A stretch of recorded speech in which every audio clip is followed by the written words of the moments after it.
Today, we are talking about Zen-ful techniques for a busy life. I don't know about you, but I could use some stress relief right now. It has been a crazy month, and I don't know about you guys, but a crazy year. Between COVID-19, I had a parent that passed in January, and being furloughed and moving, I'm reaching that point of boiling. For those of you that don't know, we are moving in at the end of the month. We're moving the beginning of August, and it's kind of crazy, kind of stressful right now. And I'm starting back to work, well, going back out on the road, traveling again starting next week. So it's adding some stress. And, even though the stress of our modern life is a day-to-day thing, this year has been over the top stressful. So today we're going to explore what can we do to help manage that stress. Now, if you know me, you know that I'm not a big fan of doing a bunch of different things. I prefer, let's find something you can do day to day, minute to minute to manage your stress. And that's what we're going to talk about is how do we manage our stress? The secret to relaxation is your controlled state of mind.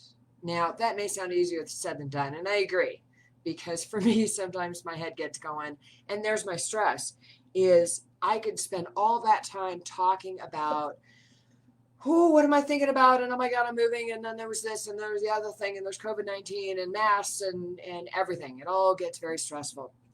So how do we manage that? How do we make sure that we can live in the moment and we can take a breath and manage that stress?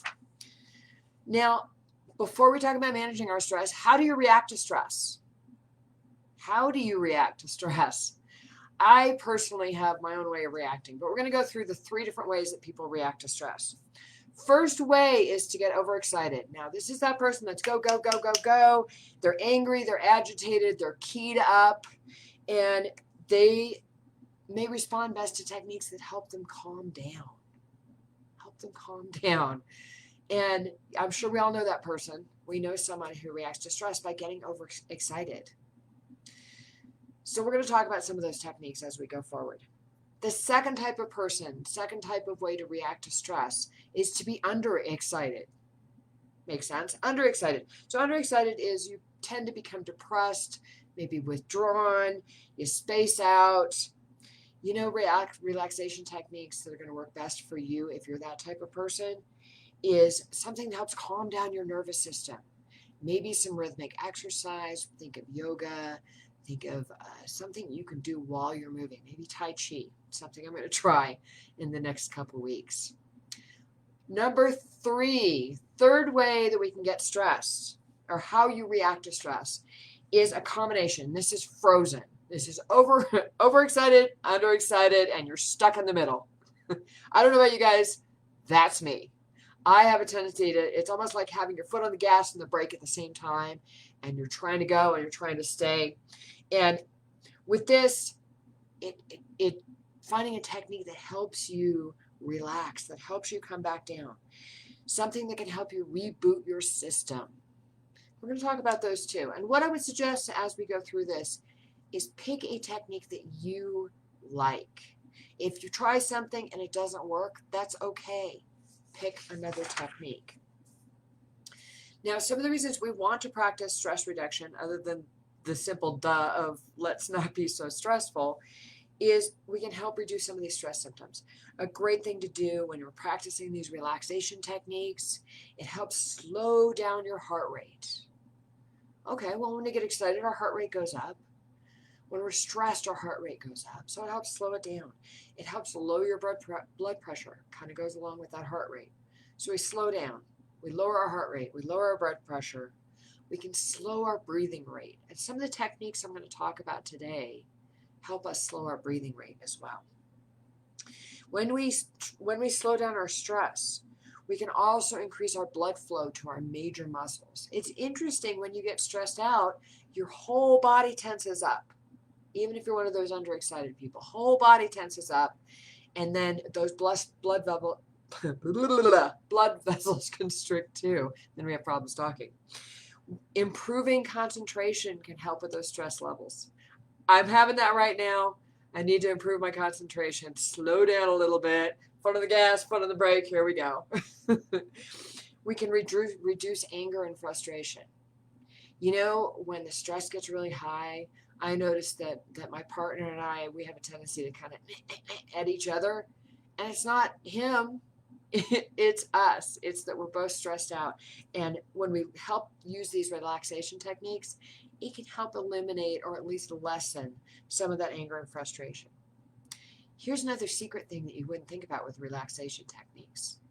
It helps boost your confidence. Who knew? Helps boost your confidence, helps you be a better problem solver. What a great way.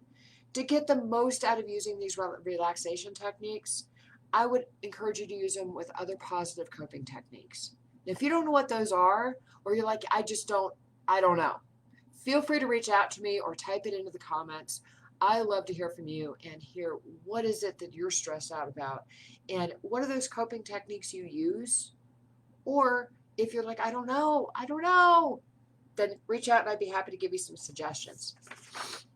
Types of relaxation techniques. Here's the meat of this, guys. How do we relax? How do we become zen-ful in these stressful times? Couple things you can do. And again, pick the one that works best for you.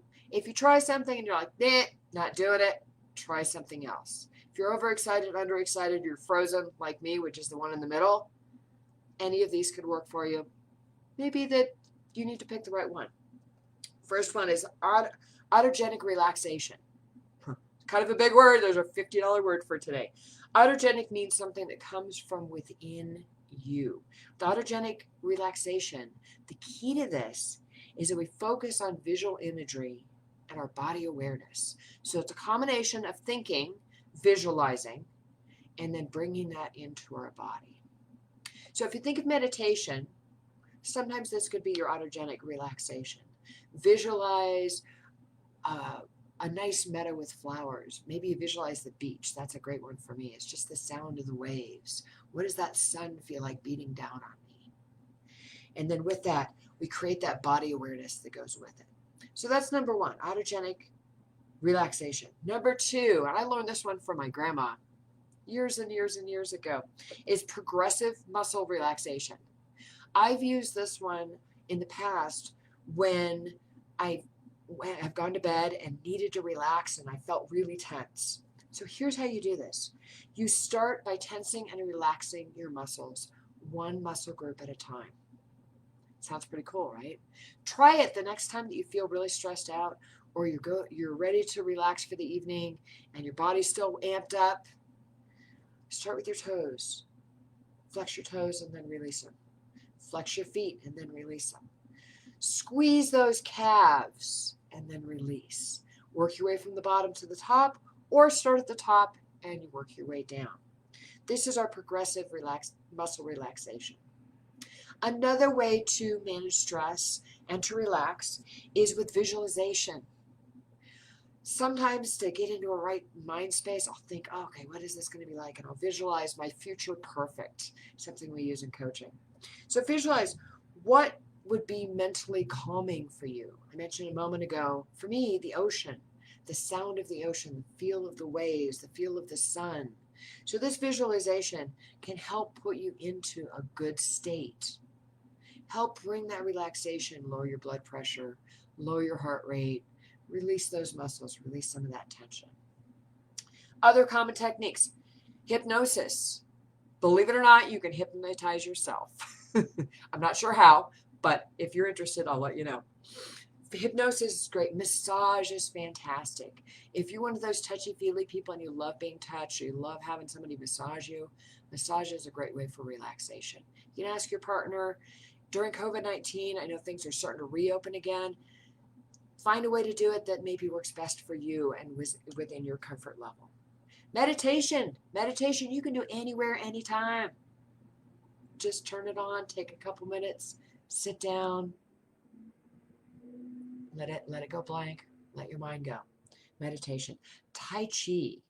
Tai Chi and yoga, any sort of movement, especially if you're one of those people that's overexcited, Having that movement can help you reset your zones so that you can feel better and you can get that relaxation.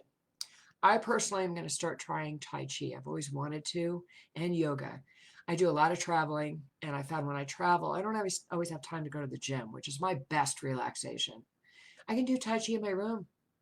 I can do yoga in my room. Great way to relax.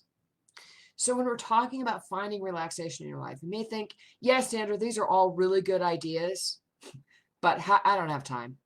I'm working a lot. I've got kids. I've got a husband or a spouse, a wife. What do? How do I fit relaxation techniques into my life?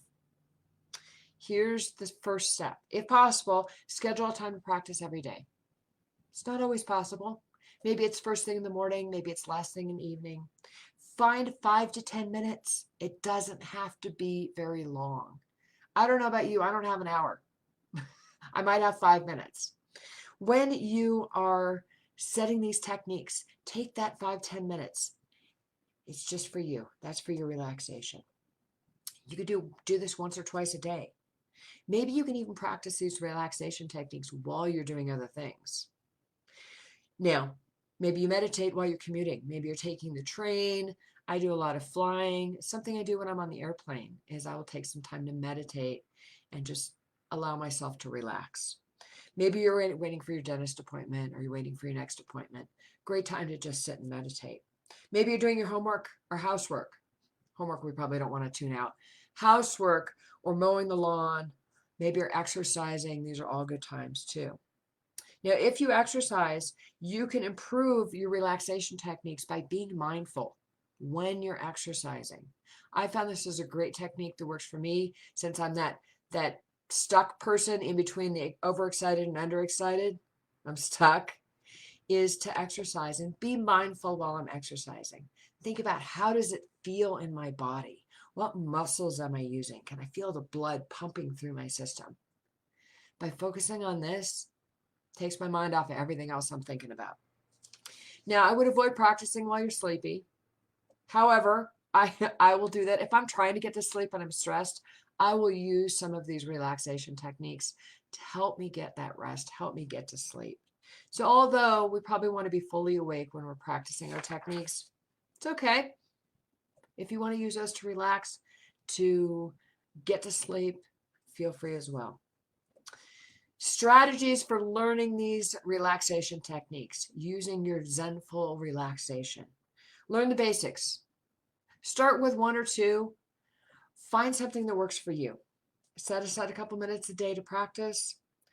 If you have a little bit more stress, set a little bit more time to practice. Consider your specific needs, your preferences, your fitness level, and the way you react to stress. We talked about that a couple minutes ago. Whether you're overexcited, underexcited, or frozen, that's how you're going to react to stress. Find a technique that helps balance that out for you. The right technique is the one that resonates with you. It's not the one everybody else likes. It's not the one that the guru recommends. It's what works best for you. So find that relaxation technique that you like. Once you've developed your strategy, start practicing.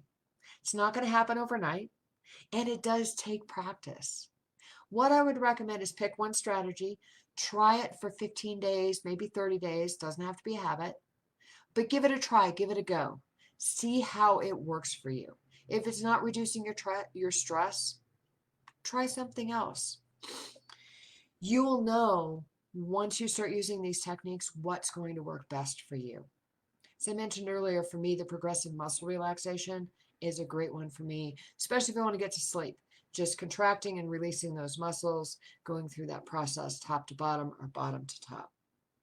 Remember that these are techniques and they are skills. So the more you practice, the better it'll get and the easier it will be. I love to hear from you guys, and I really thank you for joining us for What's Up Wednesday, talking about Zen-ful relaxation techniques today. If you missed the video from the beginning, don't worry, it's going to be out there. It will be out on Facebook, and I would also let you know that I will be uploading these to my YouTube channel here shortly, as soon as I get the time. I love seeing you guys. I want to hear your comments. Let me know what relaxation techniques work for you. And if you have any ideas or any coping skills that you think, oh, I need some ideas, let me know. For today, breathe, relax, and enjoy. I'll see you next time.